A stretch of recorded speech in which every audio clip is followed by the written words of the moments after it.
River tablet cinnarizine plus dimenhydrinate 20 milligram plus 40 milligram. প্রস্তুতকারক Incepta pharmaceuticals limited. নির্দেশনা মস্তিষ্কের রক্ত সঞ্চালনের বিঘ্নতাজনিত অসুবিধাসমূহ যেমন মস্তিষ্কের রক্তহীন নালিকার সংকোচন বা প্রতিবন্ধকতার জন্য সৃষ্ট অবসন্নতা, ঝিমুনি, কানে ভো ভো শব্দ, মাথা ব্যথা, অনিদ্রা, স্মরণশক্তি লোপ পাওয়া, অমনোযোগিতা এবং বয়োবৃদ্ধিজনিত বিভিন্ন উপসর্গসমূহ। মাথায় আঘাত পাওয়ার কারণে সৃষ্ট বিভিন্ন উপসর্গসমূহ। স্ট্রোক পরবর্তী উপসর্গসমূহ মাইগ্রেন।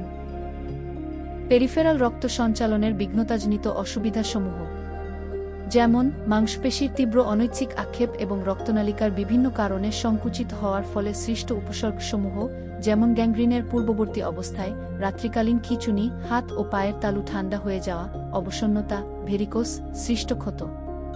ভারসাম্যহীনতা সৃষ্ট উপসর্গ যেমন কানের লেবিরিন্থ এর রক্তনালী সংকোচনের জন্য কানের অস্বস্তিবোধ, মাথা ঘোরা, কানে কম শোনা, ডিজিনেস, কানে অস্বস্তিকর শব্দ শোনা, অনিচ্ছাকৃত চোখ ঘোরা, বমি বমি ভাব বা বমি হওয়া।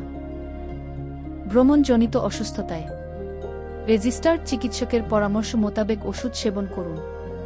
ফার্মাকোলজি ইহাতে রয়েছে দুটি সক্রিয় উপাদান সিনারিজিন ডাইমেনহাইড্রিনেট।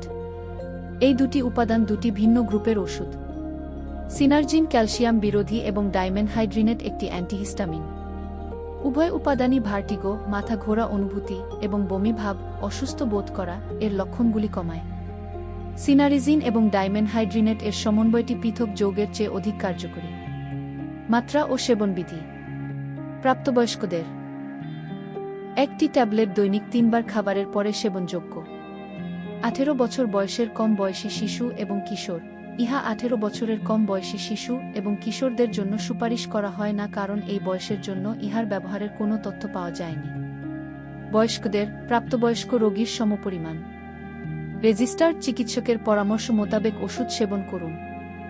ওষুধের মিথস্ক্রিয়া অ্যালকোহল, সিএনএস ডিপ্রেশনস বা ট্রাইসাইক্লিক অ্যান্টিডিপ্রেসেন্টসগুলির একযোগে ব্যবহার এই ওষুধগুলির বা সিনারিজিন এবং ডাইমেনহাইড্রিনেট এর সিডেটিভ প্রভাবকে বৃদ্ধি করে।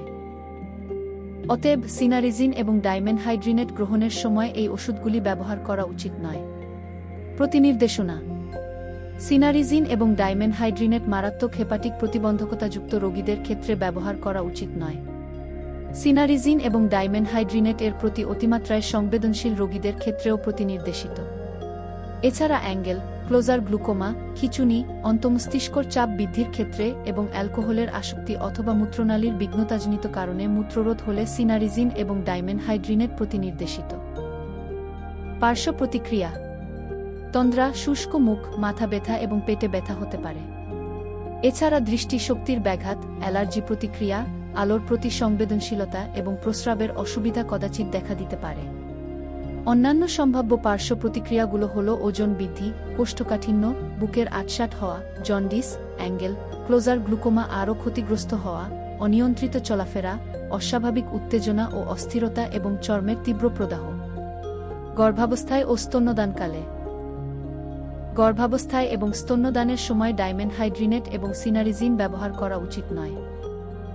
সতর্কতা সিনারিজিন এবং ডাইমেনহাইড্রিনেট রক্তচাপকে উল্লেখযোগ্যভাবে হ্রাস করে না, তবে হাইপোটেনসিভ রোগীদের ক্ষেত্রে এটি সাবধানতার সাথে ব্যবহার করা উচিত।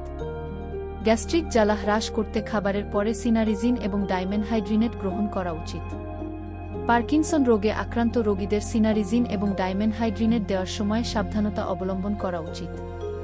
মাত্রাধিক্যতা তন্দ্রা, মাথা ঘোরা এবং অ্যাটাক্সিয়ার সাথে অ্যান্টিকোলিনার্জিক প্রভাব যেমন শুষ্ক মুখ, মুখের ফ্লাশিং, চোখের পিউপিলের প্রসারণ, টেকিকার্ডিয়া, পাইরেক্সিয়া, মাথা ব্যথা এবং ইউরিনারি রিটেনশন অতিমাত্রাতে দেখা দিতে পারে। শ্বাসযন্ত্রের অপ্রতুলতা বা সংবহন ব্যর্থতার চিকিৎসার জন্য সাধারণ সহায়ক ব্যবস্থাগুলি ব্যবহার করা উচিত। আইসোটোনিক সোডিয়াম ক্লোরাইড দ্রবণ সহ গ্যাস্ট্রিক ল্যাভেজ নির্দেশিত।